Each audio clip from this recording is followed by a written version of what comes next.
I think one of the hardest things for facilitators to learn and to do when they're delivering inquiry for younger people or for audiences is to know what their role is and to know how to work that role in the most effective way for the learner to really experience true inquiry. Being a good coach, one of the main attributes is letting the players play the game. The center of the learning activity really needs to revolve around the learners themselves. The coach has to stand on the sidelines and let the players play the game. We still guide, we still provide a little bit of what you might call instruction through our open-ended questioning, but let the players play the game. Stand back, give them the latitude to really explore through these activities such that they arrive at the learning objective on their own, in their own way, and not just through the way we would want them or we think is the best way for them to get there. I, as a facilitator, have to be really aware of my surroundings, to be that caring adult providing that safe environment for structure, and then to see what happens. Ask the question and allow the kids or the adult participants, as we train volunteers, to move the process in the direction. And I have to know my concepts if I'm teaching a subject matter and be really flexible about the direction.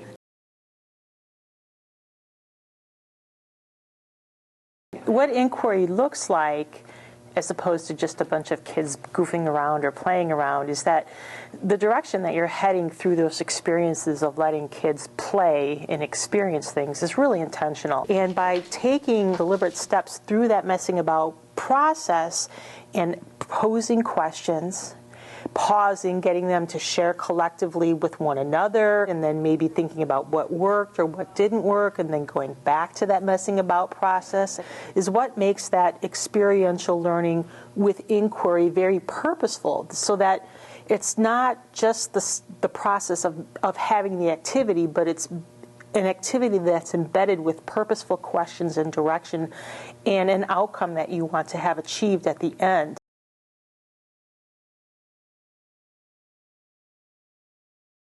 You want to try and ask the open-ended questions that lead to thoughtful contemplation within the participants.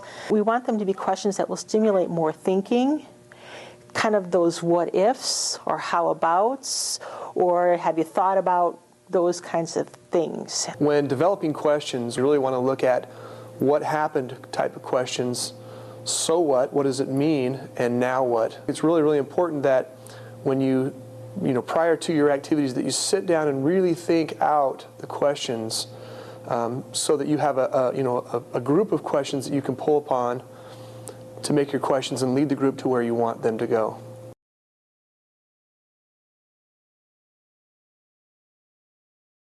So I'll give an example of how content can be learned through inquiry-based learning. If you take the concept of camouflage, is that there are a variety of different types of activities you can use for kids to learn about camouflage. They discover this through their exploration, and sort of at the point where you can tell that they're gaining this understanding, you can bring them back together, have the sharing, the processing, and the generalizing around this concept.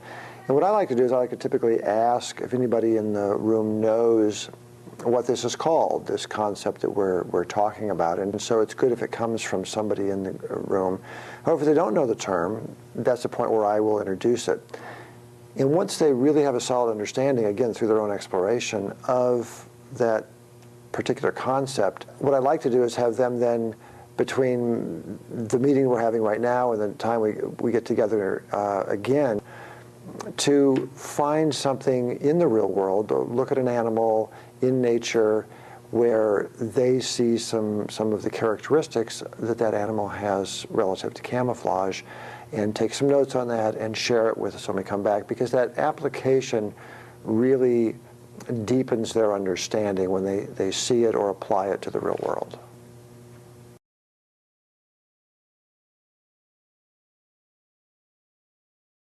So things like not using wait time and answering questions too quickly. So for instance, you pose a question to your audience, and at first it's quiet, no one is raising their hand right away or shouting out answers right away. I think as facilitators or as coaches, sometimes we have a tendency to jump in too quick and provide them with the answer, when really what's happening is the audience is thinking, they're processing, they're trying to come up with examples, or they're trying to personalize the question in regards to how that or what that means to them. So I think that's an example of how inquiry can get derailed. Another thing that would happen is if you see a participant floundering in some way. Maybe they're having a difficult time manipulating the materials, or they can't get their car to go straight, or their paper airplane keeps crashing without going the distance. And I think a lot of times facilitators have the tendency to use their hands too much and reach in and try and fix things for the participant, instead of maybe using questions or encouraging them to try and do other things, but not actually reaching in and doing it themselves. Make sure that you've got enough time planned in your schedule or in your agenda to really let it happen, because inquiry unfolds in a lot of different ways. It's going to take probably longer than you really thought it would. Know your audience so that you know kind of when they're ready to move on to the next thing, but make sure that you plan enough time to make sure that it can happen for everybody, because everybody's going to experience it at different time rates.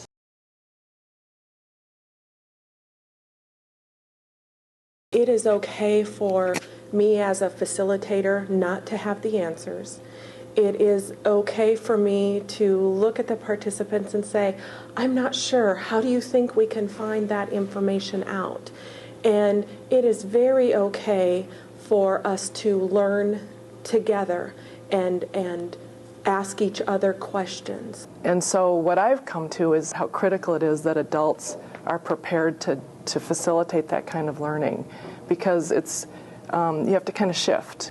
The more that we as adults can see ourselves as learners and be in a learner role, the more we'll get it and be able to work with youth so that they can benefit too.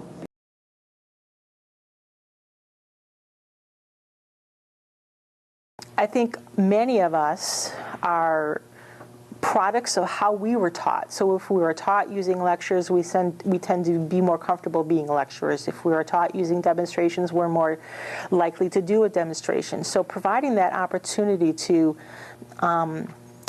push the envelope a little bit and encourage people to try something new can be hard, but it can also be very exciting. I think then there's this whole idea of time. When I think about many of our volunteers who have been in 4-H for a long time, sometimes it's hard for them to give up more time to come to training to learn new skills. One tip that I'd give my peers as far as scientific inquiry and working this into our science curriculum is to not be afraid of letting the kids play and have fun and explore their environment.